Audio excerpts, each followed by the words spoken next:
Well, thank you very much, and I think that I will avoid talking about the yesterday game, actually. How to work across government to implement solutions. This sounds a bit like an instruction from the conference organizers. And since it's after lunch, I hope I'm not risking turning the conference from eat into sleep. Ladies and gentlemen,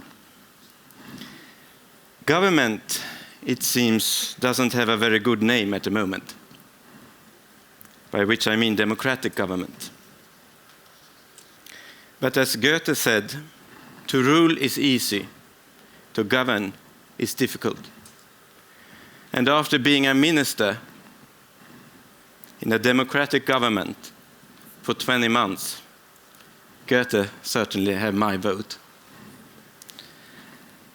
Right now, for 4 years, I am responsible for people's health in Sweden. How complex and interconnected that is, and how it crosses right across our national borders, I will come to. But before speaking on the how of the work of government, I would like to touch briefly on the why. And to keep that in focus, I would like you to picture the images of 3 children you all know from our newspapers and screens. The first is the face of a starving child. The pinched features, the swollen belly, the big eyes with that look at the camera and at us. The second is the face of a child struggling with obesity, heavy, defensive, almost apologetic. The third child has a face we cannot really see, because it is face down in the sand of a Turkish beach, of Alan Kurdi, a drowned 3-year-old Syrian refugee. We all know, all of us, that this is not how a child, how a human life should be. Because all of us were once a child ourselves. And we know how utterly dependent we were then on those around us, and that we all cared about. But how we handle our feelings next rather depends on your politics and on your worldview, which in this, the 21st century, are one and the same thing. You can blame governments, you can despair of governments, or you can demand that governments do something. What is common to all 3 reactions, however, is a belief in what Thomas Jefferson called the first and only object of good government, the care of human life and happiness, which is a tall order, and obviously covers a lot of areas. And so ministries, departments, divisions, and agencies of government reflect the diversity, complexity, and globalized nature of our lives in the 21st century.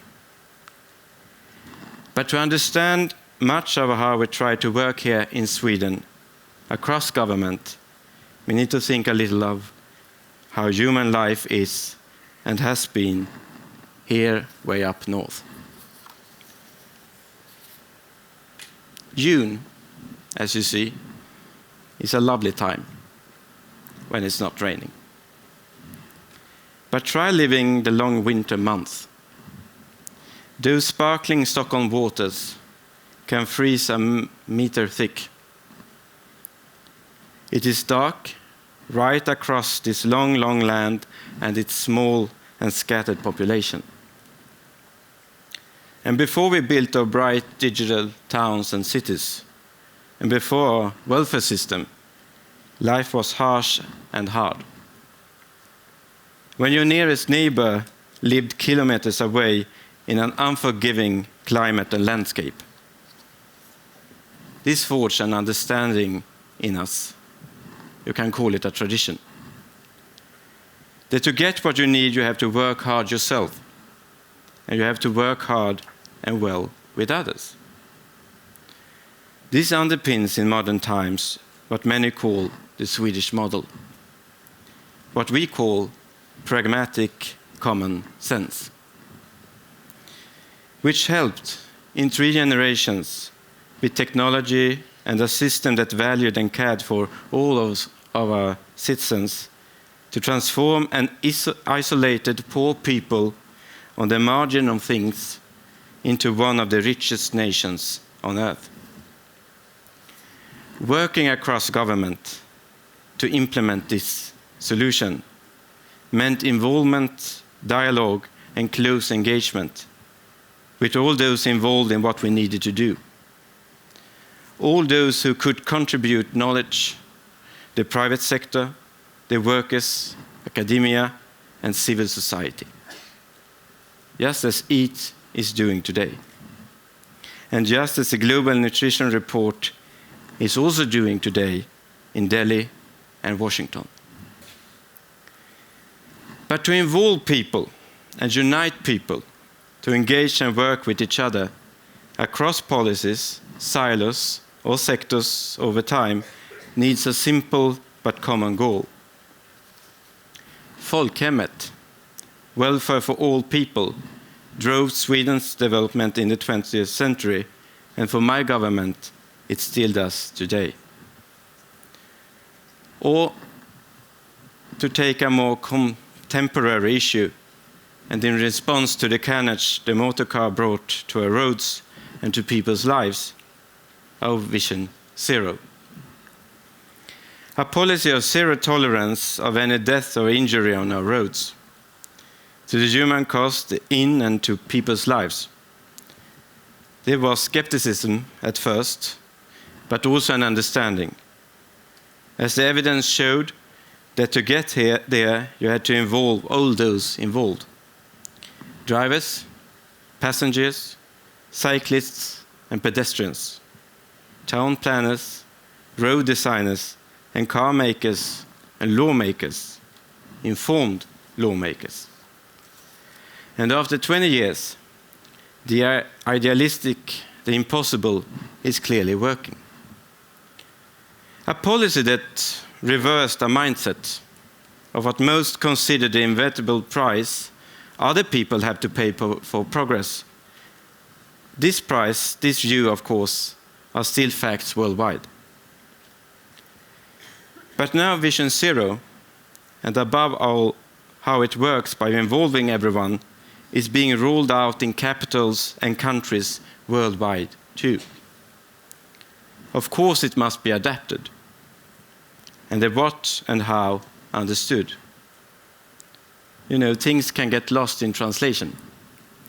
The Swedish is nollvision, and first calling it in English zero vision didn't exactly help. But most importantly, almost above all, it shows what can be done.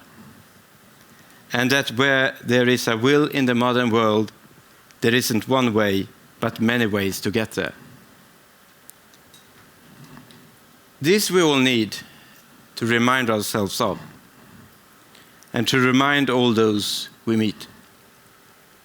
Like when we forget how all governments through the WHO helped eradicate smallpox worldwide, even at the height of the Cold War.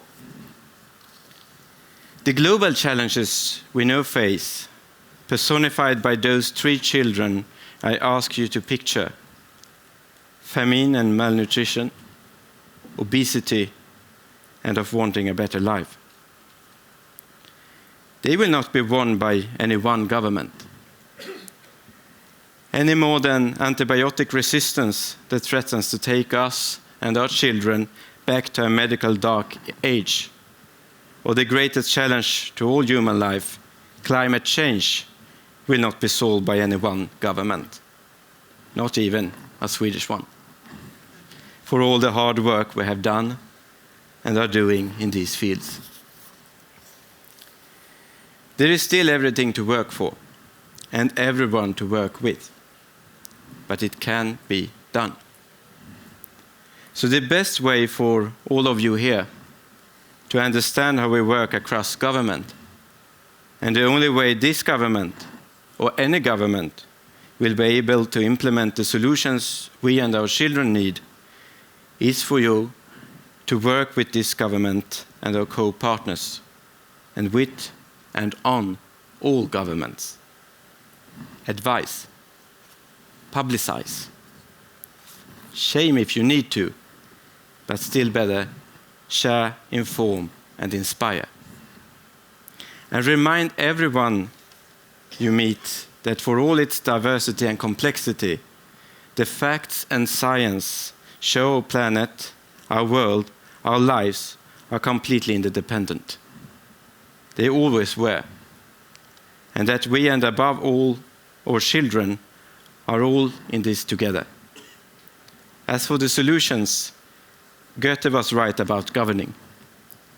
But we already have enough demagogues around the world today, with their simplistic prescriptions and hatred and rejection of complexity, diversity, and change. This has never in human history worked. Brian Eno once said, instead, democracy is a daring concept, a hope that will be best governed if all of us participate in the act of governing. It is not just hope, ladies and gentlemen, it's what works. Thank you very much.